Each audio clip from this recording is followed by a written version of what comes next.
ఇప్పుడు ఇది ప్రజాస్వామ్య దేశం.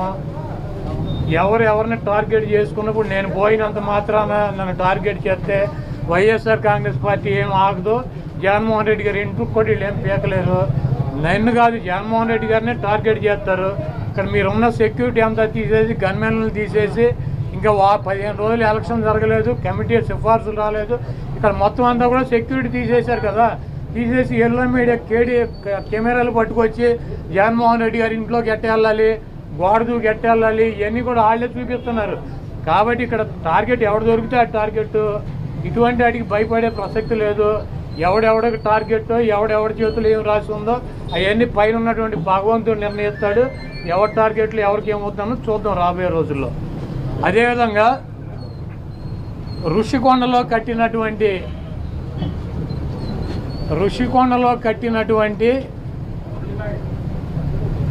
పర్యాటక కేంద్రంలో కట్టినటువంటి భవనాలనే ఈ సిగ్గు ఎగ్గు లేనటువంటి తెలుగుదేశం పార్టీ, ఈ సిగ్గు ఎగ్గు లేనటువంటి ఎల్లో మీడియా అది జగన్మోహన్ రెడ్డి గారి నివాసం అని చెప్పి చూపిస్తున్నారు 3 రోజుల నుంచి.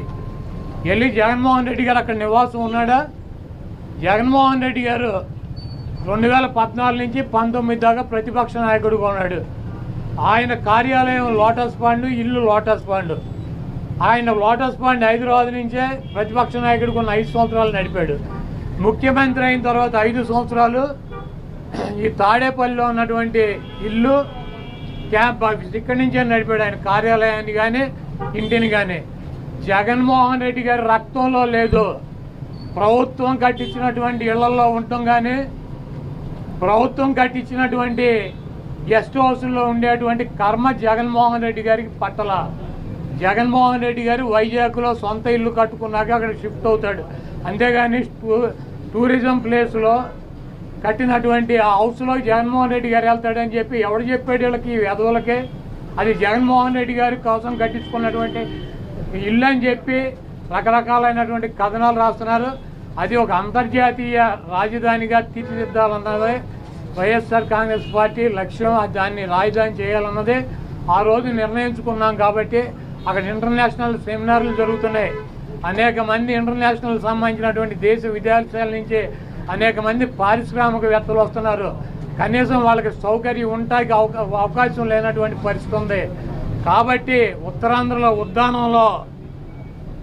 ఉద్దానంలో దాదాపు 700 కోట్ల రూపాయలు పెట్టి హాస్పిటల్ కట్టించారు కిడ్నీ పేషెంట్ల కోసం అని చెప్పి.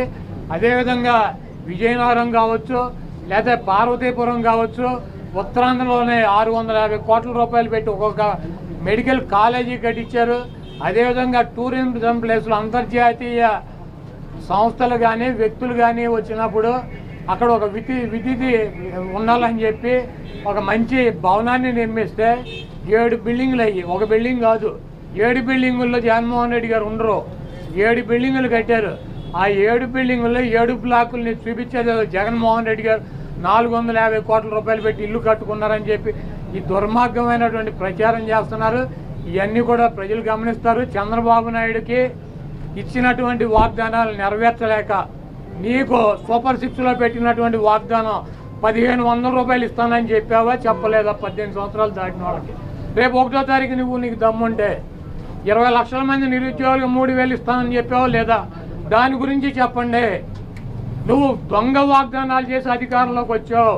నువ్వు దాని గురించి మాట్లాడండి ముందు. సో అంటే అసలు అసెంబ్లీ గేటు కూడా తాకనివ్వం అన్న వాళ్ళు ఓడిపోయారు. అవును. ఈ రోజు ఆయన అసెంబ్లీలో కాళ్ళ మీద కాలేసుకొని కూర్చున్నారు. ఈవిడ ఇంట్లో చేరేసుకొని కాళ్ళ మీద కాలేసుకొని కూర్చున్నారు. ఆవిడేనే కాదు, మొత్తం అసలు ఆయన మీద కామెంట్ చేశారు కొడాల నాని గారు. కానీ మిగతా కొడాల నాని గురించి నేను చెప్పాలనుకుంది ఒకటి ఏంటంటే, నేను లాస్ట్ టైం కోళ్ల పందాలకి భీమవరం సైడ్ వెళ్ళాను. కొడాల నాని ఏదో పెద్ద తోపు అది ఇది తురుమని చాలా మంది అనుకున్నారు. నేను ఆ రోడ్లు చూస్తే మార్నింగ్ ఇక్కడ 7 o'clock స్టార్ట్ అయితే నైట్ 8 time అయింది. యాక్చువల్లీ మనం వెళ్ళాలంటే 7 to 8 hours వెళ్ళిపోతాం భీమవరంకి. ఆయన వేసిన రోడ్లు అసలు వేసాడని ఎట్లా అనుకుంటాం? ఒక్క రోడ్డు కూడా కరెక్ట్ లేదు. అలాంటి అతను ఇంకా రాజకీయాల గురించి మాట్లాడడం, రాజకీయాల్లో ఉండి పవన్ కళ్యాణ్ గారి గురించి మాట్లాడడం, అదేమో ఏదో పెద్ద పెద్ద మాటలు మాట్లాడాడు మొన్న. నేను విన్నాను, కరెక్ట్ గుర్తు రావట్లేదు. ఇవన్నీ మాటలు ఏంటంటే చెప్పుతో కొట్టినట్టు అయింది వాళ్ళకి. మన కూటమి రాగానే చెప్పుతో కొట్టినట్టు అయింది. ఈ ఒక మంచి పని చేయాలి, ప్రజల్లోకి వెళ్ళాలి. అప్పుడు మనం ఏంటో నిరూపించుకోవాలి. నీకు తల లేదు, తోక లేదు, పవన్ కళ్యాణ్ గురించి అనే మాట ధైర్యం ఉందా? నీకు అంత ధైర్యమే ఉందా అనుకుంటే డైరెక్ట్ గా ఆయన దగ్గర పోయి ఫేస్ టు ఫేస్ మాట్లాడి ఉంది నీకు? లేదు. వెనక ఇందాక చెప్పానుగా, బ్యాక్గ్రౌండ్ లో కుక్కలు మురుగుతా ఉంటే అలాంటి కుక్కలు ఈ కుక్కలు అంతే, అంతకుమించి ఏం లేదు. కానీ నేను ఇప్పటికీ చెప్తున్నాను, పవన్ కళ్యాణ్ గారి కాళ్ళు గోటిపాటి విలువ చేయని వాళ్ళు కూడా చాలా మాటలు అన్నారు. ఈ రోజు వాళ్ళందరికీ చెంపదెబ్బ కొట్టినట్టు అయింది కూటమి రాగానే. సో ఇప్పుడు మీరు పిఠాపురంలో అయితే ప్రచారం చేశారు, అక్కడ ఏమన్నా సమస్యలు ప్రజలు చెప్పటం, మీరు అవి కళ్యాణ్ గారి దగ్గరికి తీసుకెళ్తాం? ఆల్మోస్ట్ అన్ని వీడియోస్ అంటే మాకంటూ గ్రూప్ ఉండేది, జనసేన అది ఒక గ్రూప్ ఉండేది అన్నమాట. సో ఎవ్రీడే ఎక్కడెక్కడ ఏ ప్రాబ్లం ఉందో వీడియోస్ తీసి మొత్తం ఆ ప్రాబ్లమ్స్ అన్ని అక్కడ ఆ గ్రూప్ లో వేసేవాళ్ళం. అది వాళ్ళు నాగబాబు గారు వీళ్ళంతా కలిపి కళ్యాణ్ బాబు గారి వరకు తీసుకొని వెళ్తుండే. ఓకే. అంటే శ్యామల గారు కూడా మీకులాగానే ఆవిడ కూడా సో యాంకరింగ్ చేసుకుంటూ యాక్టర్స్ మంచి మంచి సినిమాలు చేసుకుంటూ, బట్ ఈ ఎలక్షన్స్ టైంలో ఆవిడ మాట్లాడిన మాటలు కూడా చాలా వైరల్ అయ్యాయి. ఏదో గుంటనక్క అది ఇది అని చెప్పటం, అంటే వీటన్నిటికి మించి పవన్ కళ్యాణ్ గారు సహాయం చేసినట్టు నేను ఎక్కడా చూడలేదు అని 2024లో చెప్పారు. అదే శ్యామల గారు ఆయన గుప్తదానాలు చేసేవాళ్ళు నేను చూశాను విన్నాను అని చెప్పేసి 2018లోనో 19లోనో చెప్పారు. అవును. సో ఏంటి ఆవిడ గురించి ఏమంటారు? అది ఇప్పుడు అర్థమైంది కదా, నరం నేల నాలుక 90 ఊర్లు తిరిగిద్ది అన్నట్టు. బిఫోర్ మాట్లాడింది ఆవిడే, ఆఫ్టర్ మాట్లాడింది కూడా ఆవిడే. దాన్ని బట్టి అర్థమైపోతుందిగా మీకు ఎలా అంటే ఆవిడ అసలు మైండ్ సెట్ ఎలా ఉంది అన్నది. నేను ఏమంటానంటే గుంట నక్కలు అన్నారు కదా, అసలు ఎవరు గుంట నక్కలు? ఆర్టిస్టులు అందరూ వచ్చి పవన్ కళ్యాణ్ తరపున ఏమంటారు ప్రచారం చేస్తే గెలిచేస్తారా? ఇవన్నీ మాట్లాడింది తను, చాలా మాట్లాడింది. వంగ గీత గెలుపు తథ్యం ఇక్కడ అని చాలా మాటలు మాట్లాడింది. అలాంటి నేను కూడా ఒక ఆమెను అడుగుతుంది ఏంటంటే, ఆవిడెవరు? యాక్ట్రెస్ కదా తను కూడా. యాంకర్ గా చేసింది, మూవీస్ లో చేసింది, సీరియల్స్ లో చేసింది, అన్నిట్లో చేసింది తను. ఇది ఒక దాంట్లో చేసింది, ఒక దాంట్లో చేయలేదని కాదు. మరి ఆవిడ కూడా ఒక యాక్ట్రెస్ అయి ఉండి ఇంతమంది యాక్టర్స్ ని ఎలా మాట్లాడగలుగుతుంది? వీళ్ళందరూ డబ్బు తీసుకున్నారని మరి ఆవిడ ఎంత ప్యాకేజ్ తీసుకొని ఉంటే అంత దూరం. ఇప్పుడు ఆర్టిస్ట్ ఇండస్ట్రీ నుంచి ఎవరు ఆయనకి సపోర్ట్ గా రాలేదు. జగన్మోహన్ రెడ్డికి, వైఎస్ జగన్మోహన్ రెడ్డి కావచ్చు, వంగ గీత కావచ్చు, ఎవరైనా ఎవరు వాళ్ళకి సపోర్ట్ గా ఆర్టిస్టులు రాలేదు. వాళ్ళు తెచ్చుకోవాలని తెచ్చుకోవచ్చు కదా, అవునా కదా? ఎందుకంటే వాళ్ళ పరిపాలన బాగలేదు కాబట్టి వీళ్ళకి సపోర్ట్ చేస్తే మనకేమొస్తుంది? కనీసం పవన్ కళ్యాణ్ గారికి సపోర్ట్ చేస్తే ప్రజలైనా బాగుపడతారని చెప్పి ఆర్టిస్టులు అందరూ పవన్ కళ్యాణ్ గారికి సపోర్ట్ గా వెళ్ళారు. వాళ్ళకి శ్యామలో ఒక ఆమెనే వచ్చింది, ఏం సాధించింది? ప్యాకేజ్ తీసుకొని ఇంట్లో కూర్చుంది. అండ్ వంగ గీత కూడా అలా 100% తీసుకోలేదు అంటానికి ఛాన్స్ లేదు. మీ అంచనా ప్రకారం కోట్ల లక్షలు ఇన్ని కోట్లు? నాకు తెలిసి లక్షల్లోనే ఉండొచ్చు, కోట్లు ఇచ్చే ముఖాలు కాదులేని కానీ లక్షల్లోనే ఉండొచ్చు నాకు తెలిసేంత వరకు అయితే.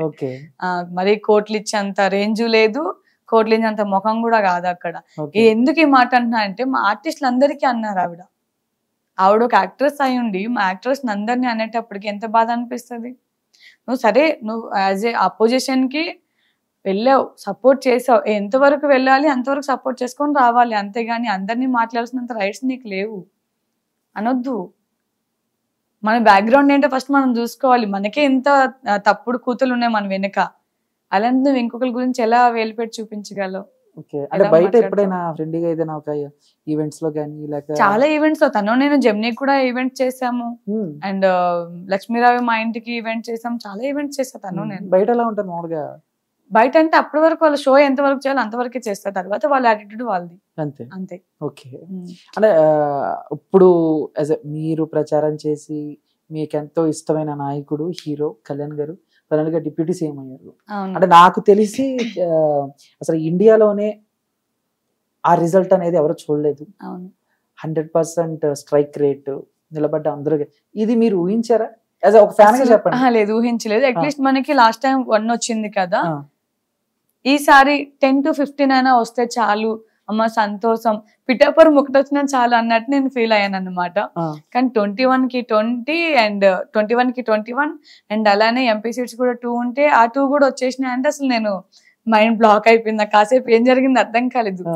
అసలు రికార్డ్స్ సృష్టించింది అది. 21 100% ఎవరికి రాదబ్బా. మనం 170 175 అనుకుంటాం, అందులో 70 రావచ్చు, 100 రావచ్చు. కానీ 21 కి 21 అండ్ 2 కి 2 వచ్చినాయంటే అసలు ఎవరు ఊహించలేంది అది. అది ఆయనకు ఒక్కడికే సాధ్యం అయింది. సో ఫైనల్ గా ఏంటి, ఏం కోరుకుంటున్నారు ఆయన దగ్గర నుంచి? అంటే ఇప్పుడు ఆయన దగ్గర నుంచి నేను ఏం కోరుకోవట్లేదు. నేను చెప్పాల్సిందంత ఒకటే, మనం ఏదైతే ప్రజలకి హామీలు ఇచ్చామో, మీ అందు మేము ఏదైతే కష్టపడ్డామో, అంటే మా అన్న ఇది మీ అందరికీ చేసాడో, మేము కూడా ఏదైతే చెప్పామో ప్రజలకి అవి ఒక్కటి నెరవేరిస్తే చాలా. అంటే ఆల్మోస్ట్ పనులు స్టార్ట్ అయిపోయాయి, ఆల్రెడీ స్టార్ట్ చేశారు. భీమవరం సైడ్ కూడా రోడ్లు స్టార్ట్ చేశారు, అండ్ అలానే కొన్ని గ్రామాల్లో వర్క్ స్టార్ట్ అయింది. సో అదే వర్క్ ని కంటిన్యూ చేస్తూ మనకి ఏదైతే 5 years మన ప్రజలు ఇచ్చారో ఆ ప్రజలకి మనం అనుకున్నంత ఇచ్చేసేయాలి. ఓకే. అండ్ ఇప్పుడంటే ఈ ఎలక్షన్స్ లో మీరు కళ్యాణ్ గారికి సపోర్ట్ గా ప్రచారాలే చేశారు. తర్వాత ఫ్యూచర్ లో ఎప్పుడైనా పరిస్థితులు తారుమారయ్యి మీరే రాజకీయాల్లోకి రావాలి, మీరే జనసేనలోకి రావాలి, నాకు అలాంటి ఇంట్రెస్ట్ ఏం లేదు. ఆయనకి సేవకురాలుగా వెళ్ళాలంటే వెళ్తా గానీ పర్సనల్ గా నాకంటూ పాలిటిక్స్ ఏం ఇంట్రెస్ట్ లేదు. ఎంపీ ఎమ్మెల్యే అసలు అలాంటి థాట్స్ ఏం పెట్టుకోవద్దు. అసలు అలాంటి థాట్స్ ఏ పెట్టుకోను. అండ్ పవన్ కళ్యాణ్ గారి కోసం ఎట్లాంటి సేవ అయినా చేయడానికి నేను సిద్ధంగా ఉన్నాను. ఈ ప్రచారమే కాదు, ఇంట్లో వచ్చి పని చేయమన్నా సరే చేస్తా. అంటే ఆయన అంటే అంత గౌరవం అన్నమాట నాకు, అంత పిచ్చి అంతే. ఆయన కోసం ఎంతమందితో ఫైట్ చేస్తాను, ఇంట్లో మా ఫ్యామిలీ మొత్తంలో ఫైట్ చేస్తాను నేను, మా ఫ్యామిలీలో కూడా ఫైట్ చేస్తాను. ఎక్కడ కనెక్ట్ అయ్యారు ఆయన? యుద్ధానం ఉంది కదా అక్కడ, శ్రీకాకుళం సైడ్, అక్కడ కనెక్ట్ అయ్యాను ఫస్ట్ ఆఫ్ ఆల్. అంటే ఆ చిన్న చిన్న గ్రామాలని చూసే ఆదుడే ఎవరు లేరు.